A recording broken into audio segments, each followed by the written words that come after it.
Hola, buen día a todos. Muchas gracias, Santiago, por permitirme este espacio de entrar en una jornada de actualización técnica y darme la oportunidad de analizar muchos datos de la región en cuanto a la producción y campaña de trigo 2021.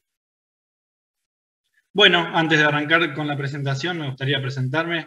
Mi nombre es Esteban de Almagro, soy ingeniero agrónomo y vivo en la ciudad de Armstrong. Si bien soy asesor privado, hace un tiempo ya que venimos trabajando junto a otro colega, ex asesor CREA, Eduardo Cantoya, en la formación de un nuevo grupo. Así que próximamente seré asesor CREA y me estaré metiendo dentro de la región.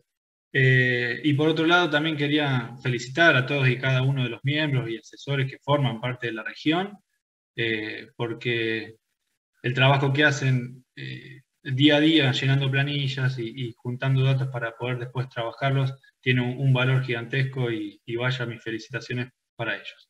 Ahora sí, nos metemos directamente en la presentación. Y como primera medida me gusta hacer una hoja de ruta, una primer pantallazo de lo que vamos a desarrollar durante la presentación, que es primero contextualizar qué pasó la campaña pasada, siempre hablando de trigo. Después vamos a tratar de clarificar y describir el ambiente productivo que predominó durante la campaña y tratar de sacar algunas conclusiones.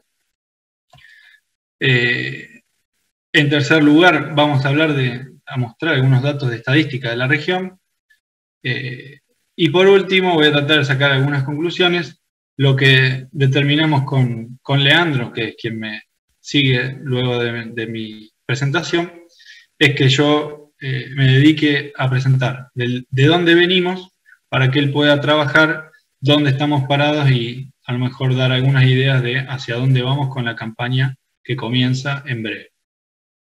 Bien, si tenemos que hablar del contexto, la campaña 2021 de trigo fue cosecha récord a nivel nacional con 21,8 o 22 millones de toneladas, lo que arrojó un promedio de 3.440 kilos por hectárea, si tomamos a la nación completa.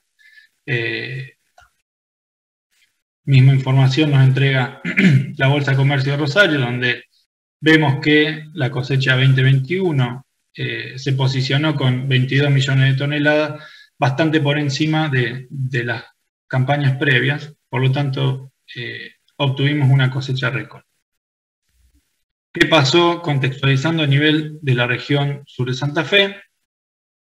Aquí vemos en el siguiente gráfico que las barras nos están indicando la superficie total y la línea punteada nos está marcando el rendimiento promedio. Este puntito es el superior, por lo tanto, a nivel de región sur de Santa Fe, obtuvimos un rendimiento promedio récord, por lo menos de las últimas 10 campañas.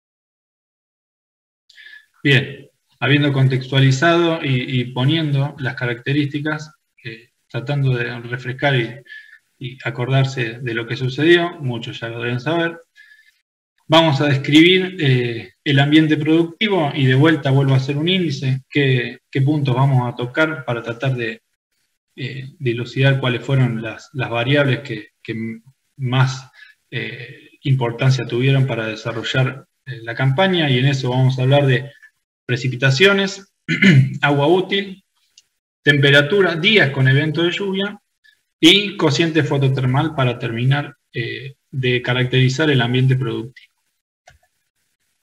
Bien, en cuanto a precipitaciones, si me tomo el trabajo de calcular cuántos milímetros de agua llovieron durante el ciclo de cultivo, desde mayo a octubre, este es un registro propio a nivel de la ciudad de Armstrong, me da un valor, una sumatoria o un acumulado de 180 milímetros, que si uno a priori lo analiza, probablemente llegue a la conclusión de que llovió poco y si un trigo está necesitando 450, 400 o 500 milímetros para lograr una buena producción, lo que precipitó es menos de la mitad, por lo menos para esta zona del norte de la región. Si tomamos en cuenta esos datos, caeríamos en que debería haber sido una de las peores campañas, porque llovió la mitad de lo que hubiera necesitado el cultivo, pero si tenemos en cuenta lo que había llovido durante marzo y abril, lluvias que los cultivos de verano ya dejan de consumir, y esa precipitación, los suelos tienen capacidad de acumularla y retenerla en el suelo, vemos que ese factor fue influyente a la hora de determinar por lo menos todo el principio del ciclo del cultivo hasta la encañazón, que es ahí donde, bueno, el cultivo comienza a tener mayores requerimientos. Bien, seguimos con el acumulado de precipitaciones. Esta vez nos vamos hacia la parte sur de la región sur de Santa Fe. Tenemos datos de Adrián Robea, de 3 localidades y un acumulado histórico, en el que él, en vez de presentarlo con barras, lo presenta en acumulación, en sumatoria. También tenemos un periodo de junio hasta noviembre, él toma, y yo, para comparar con la gráfica previa, me tomo el atrevimiento de trazar la línea de fin de octubre para comparar con el norte de la región, que era el caso de Armstrong, cómo andábamos en acumulados. Recordemos que estaban en 180 en la parte norte. Si tomamos Teodelina, había acumulado un poquito más de 200. En el caso de Santa Teresa, muy parecido, 170, 180 milímetros. Y en el caso de Ascensión, no llegaba a 100 milímetros. Bien, esto, si lo tomamos según el registro de él, hasta noviembre, nos da que el promedio histórico estuvo en 326 milímetros, y la ciudad o el sitio que más acumuló fue Santa Teresa, y que estuvo 50 milímetros por debajo de ese promedio. Entonces, volvemos si nos guiamos solo por las precipitaciones, volvemos a caer en la cuenta de que debería haber sido una campaña magra de rendimientos. Por eso nos parece sumamente importante el dato de agua útil, algo de referencia hice anteriormente con las barras, que teniendo en cuenta las lluvias de marzo y abril, y que nos decía las imágenes satelitales en las cuales toman referencia de 1 metro de profundidad. Vamos a hacer foco en la de la derecha, agua útil. Toda la región sur de Santa Fe se encontraba con valores superiores al 60, 70 o 80% de agua útil, por lo menos hasta el metro de profundidad. ¿Qué pasaba a campo? A campo, cuando íbamos a medir agua útil, este es un lote ubicado sobre la autopista Rosario-Córdoba, entre Armstrong y Tortugas, lote sin influencia de Napa. Cuando veíamos el acumulado hasta los 2 metros, nos daba 216 milímetros. En esta región, en general, en lotes sin influencia de Napa, andábamos en esos valores, 216, 220, 200, los que tenían un poquito menos. Esto es un 65, un 70% de la capacidad de almacenaje que, si tomamos los suelos de nuestra región, rondan los 300 milímetros. Bien. Si vemos la gráfica, se cumple un poquito lo que veía la imagen satelital, ya que hasta el metro de profundidad, esta se lee en horizontal, la profundidad, hasta el metro de profundidad tendríamos entre un 70 y un 80% de agua útil, que se condice con lo que decía la imagen satelital, pero la cosa cambiaba un poquito cuando nos íbamos hasta los 2 metros o a partir del 1,5 metros, en donde esa agua útil caía a valores del 50%. ¿Por qué es importante tener en cuenta estos valores y qué nos está indicando esta gráfica? Con valor rosa, la capacidad de campo, esta es la máxima capacidad de almacenaje que tiene un suelo. con azul el punto de marchitez permanente, que quiere decir la humedad por debajo de la cual ya las plantas se le hace imposible poder extraer agua, y el 50% de agua útil con línea celeste, en este caso lo tenemos marcado, y es importante ya que toda el agua que se encuentra por encima del 50% es agua fácilmente absorbible por las plantas, y cuando ya cae del 50% de agua útil, es agua que la planta tiene que hacer un gasto mayor de energía para poder extraer. Bien. Seguimos comparándonos con datos de Adrián Robea en serie Delgado. Este es un suelo sin napa.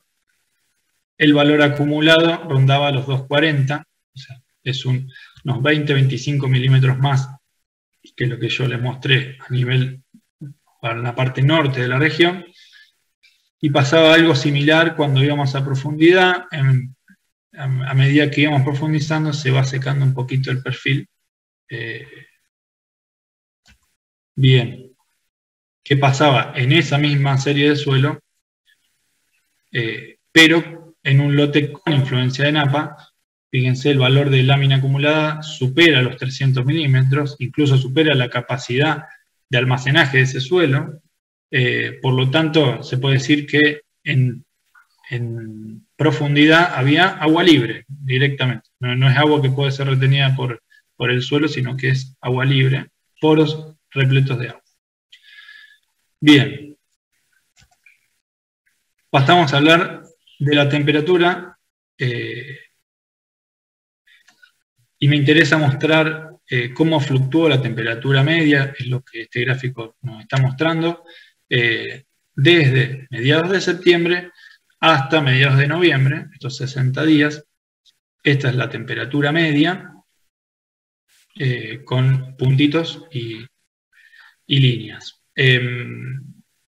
No sé si llegan a ver, pero en general la temperatura media no superó, se mantuvo siempre por debajo de los 20 grados, salvo la última semana de octubre, que allí tuvimos probablemente un ingreso de una masa de aire cálido que mantuvo las temperaturas medias cercanas a 30 grados, o por encima de 25, lo que nosotros temíamos que podía ser un factor que desencadene un frenado del llenado de granos y con la consecuente pérdida de rendimiento, pero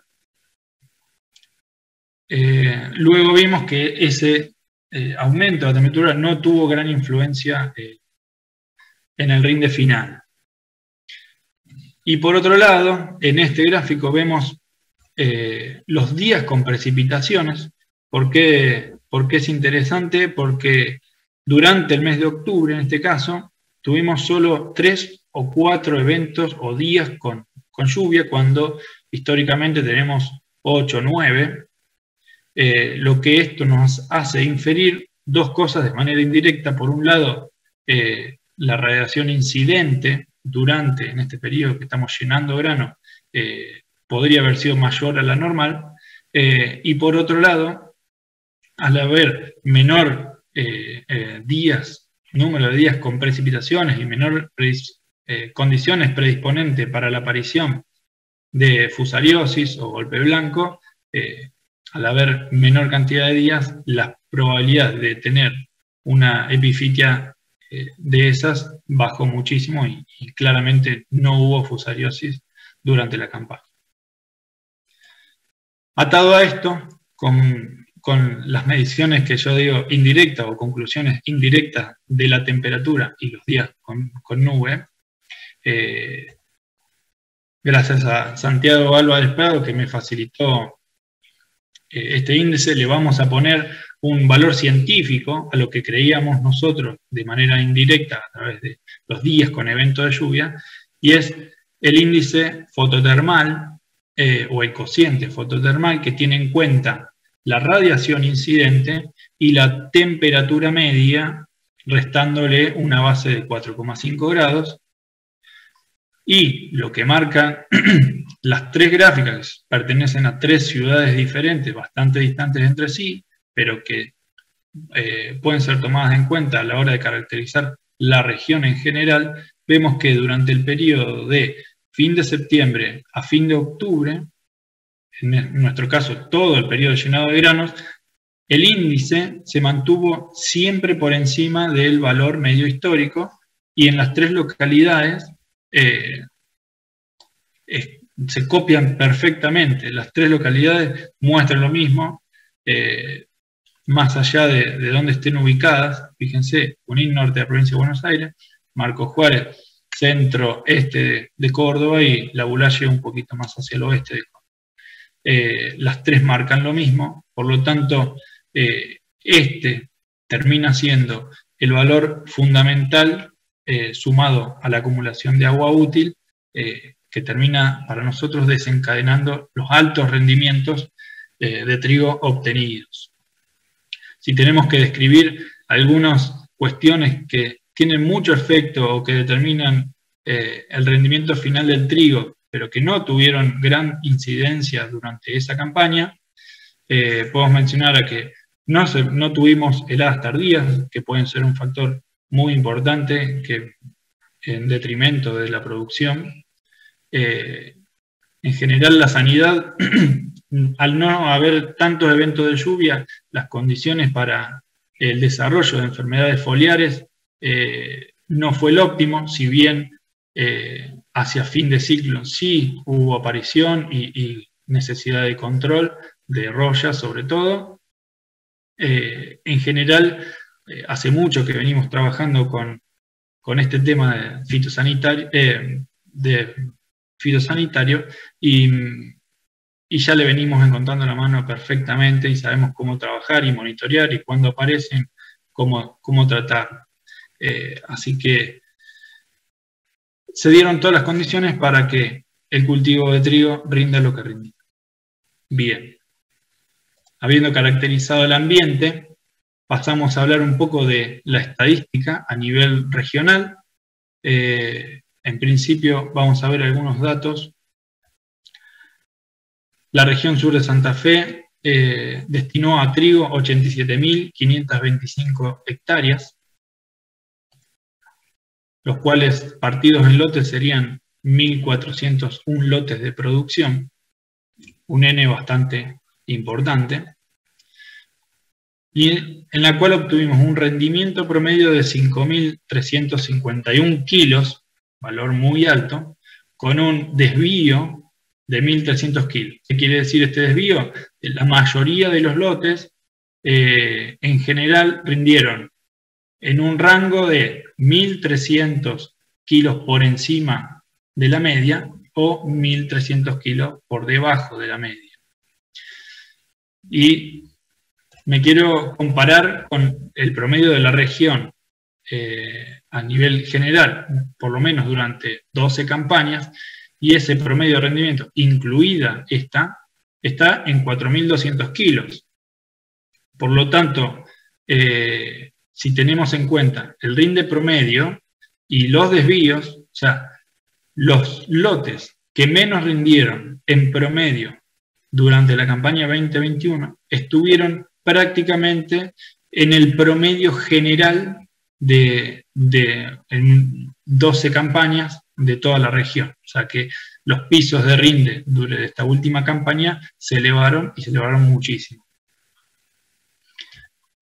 Bien, la histórica gráfica de cada uno de los grupos, divididos por rendimiento promedio por cada grupo, expresado por las barras, y superficie destinada a trigo por cada grupo, determinado por los puntos y las líneas.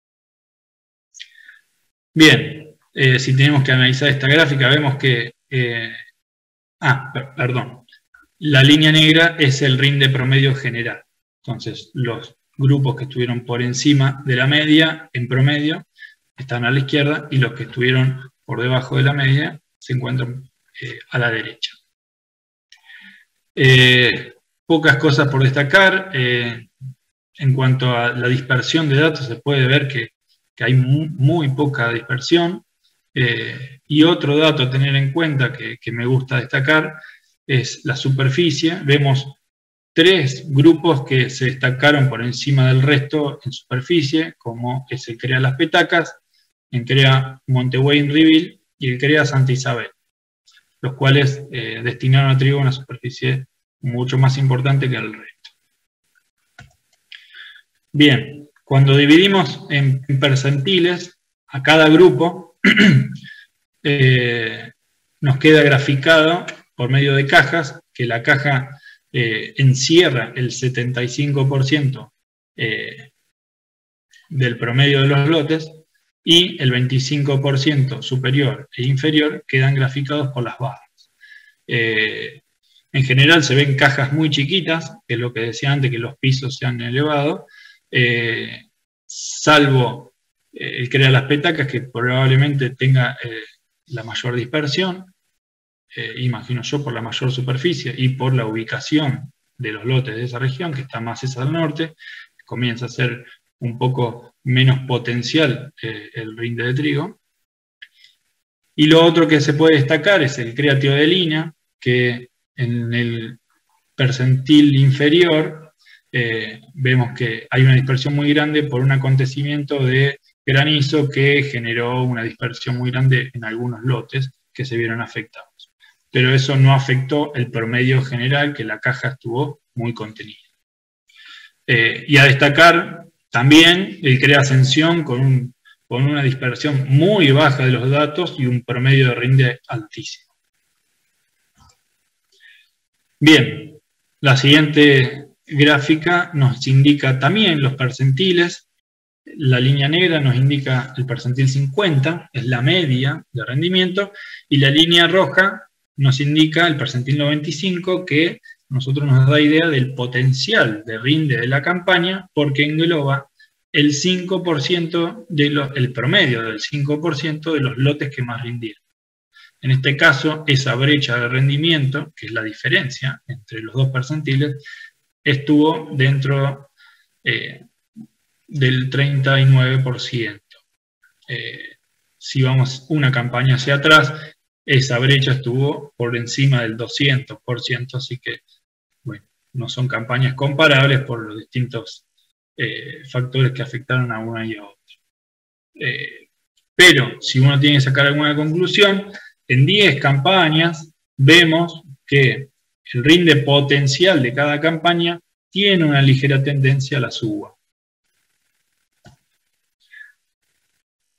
Bien, cuando comparamos otro índice estadístico, el coeficiente de variación, también por el transcurso de 10 o 12 campañas, vemos que la campaña 2021-2022 estuvo con un coeficiente de variación de los más bajos de esta serie de años y rondó el 25%. ¿Esto qué quiere decir? Si tenemos en cuenta que fue la campaña que más rindió y la que menos coeficiente de variación tuvo, digamos, podemos declarar que fue una campaña excelente. Todos estos datos afirman lo que veníamos viendo con anterioridad.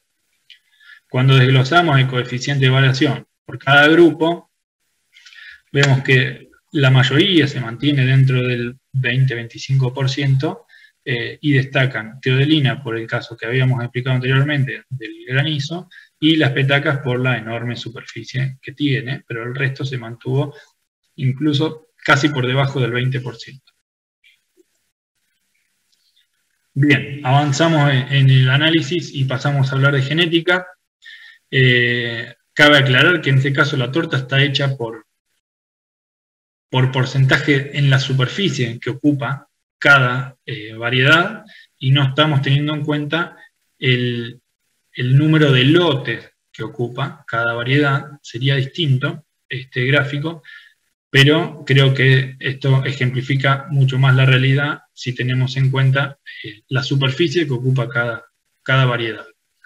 Destacar Don Mario Algarrobo con el 26%, le sigue Baguette 750 con el 16%, Don Mario Ñandubay 12%, Seibo, que es el primero de los cortos que aparece, con un 9%, SI 120 con un 7%, Baguette 620 con un 6%, que a esto me refería cuando hablaba de número de lotes, cuando hacíamos esta gráfica y teníamos en cuenta el número de lotes, la frecuencia con la que aparecía esta variedad era la más frecuente.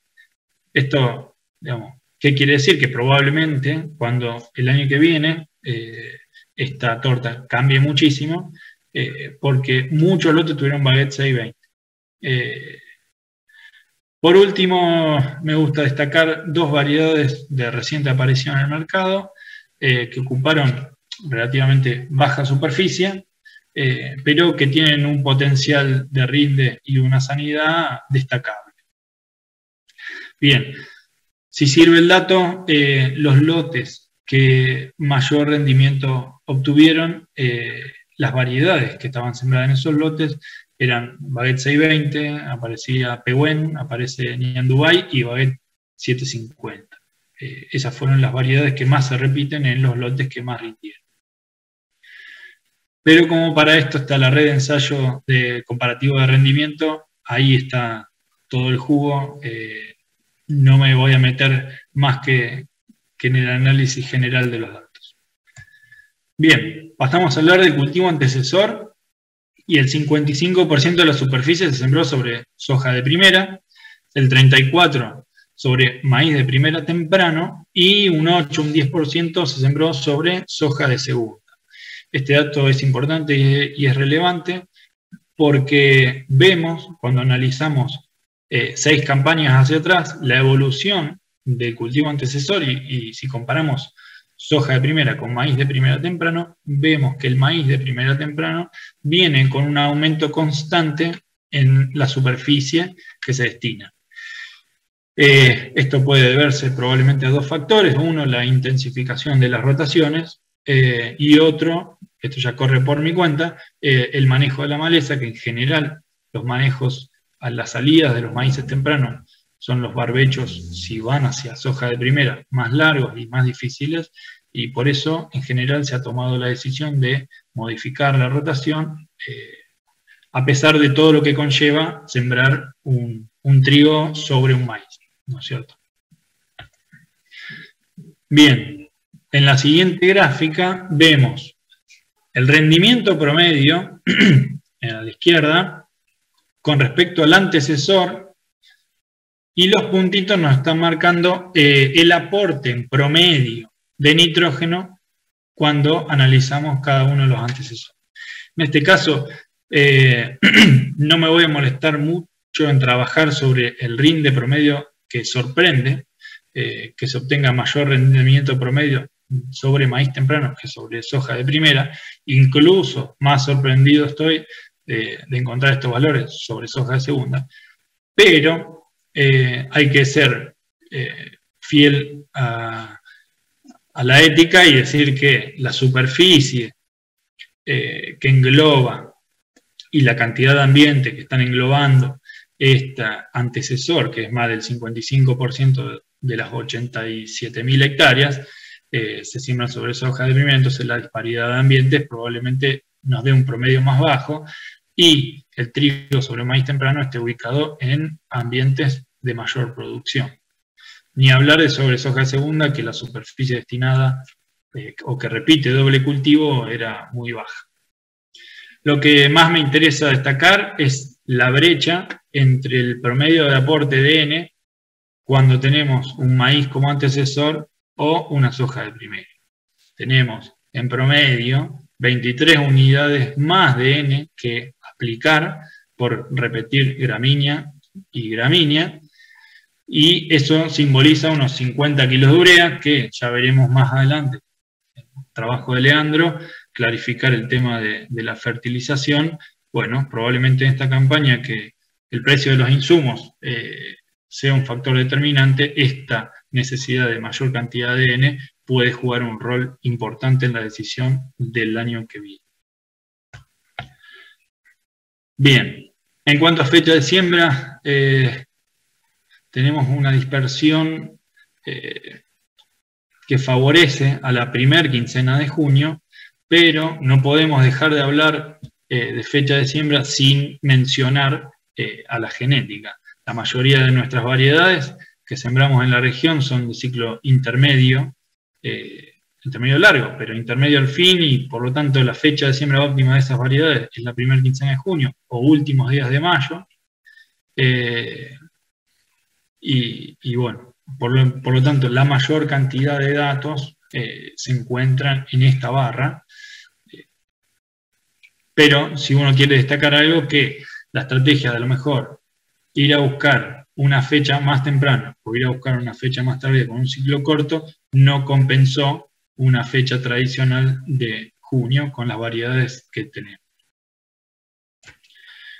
Bien, y para finalizar, me gustaría mostrar algunos datos de nutrición. Si comparamos el aporte de N que hace la región desde la campaña 2010-2011 hasta la última, vemos una tendencia de aumento, y si comparamos 16-17 a hoy es prácticamente lineal, probablemente influenciado por este aumento que veníamos viendo en la superficie de trigo sobre antecesor maíz.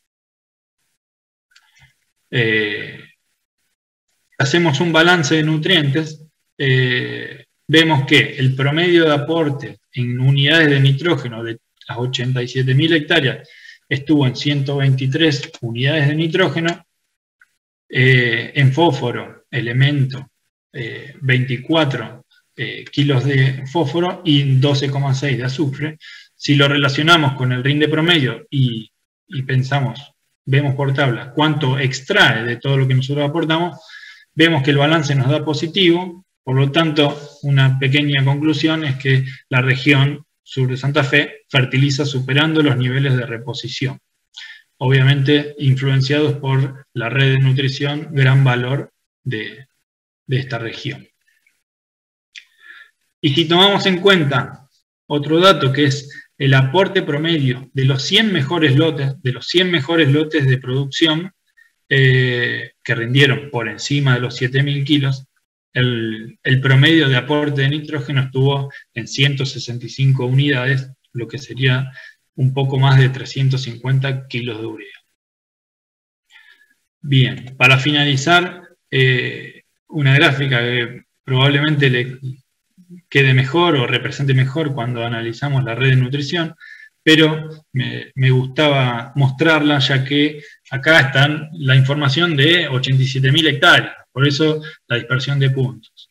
De todas maneras, la curva que ajusta tiene un coeficiente de ajuste aceptable, no es ideal, pero es aceptable, y vemos que prácticamente en la medida que aumentamos el aporte de N, el rendimiento del cultivo de trigo responde prácticamente de manera lineal.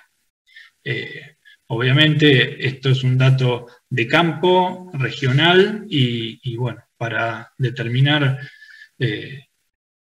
este tipo de curvas hay que, obviamente para eso está la red de nutrición. Bien, y pasamos al último punto, son algunas de las conclusiones simples de la campaña 21-22 de trigo. Cerró con el mayor rendimiento promedio de la región, también cerró con la mayor producción a nivel nacional.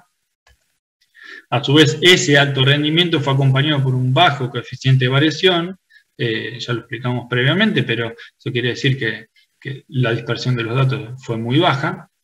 El ambiente climático fue muy favorable para el desarrollo del cultivo. Variables como agua útil y alto cociente fototermal explican gran parte de esa elevada producción. Y si pasamos a algunas cuestiones de la región, sigue en aumento la superficie que se realiza sobre antecesor maíz temprano, desde hace 5 o 6 campañas. Veremos qué sucede en la campaña siguiente con este aumento de los costos de los fertilizantes.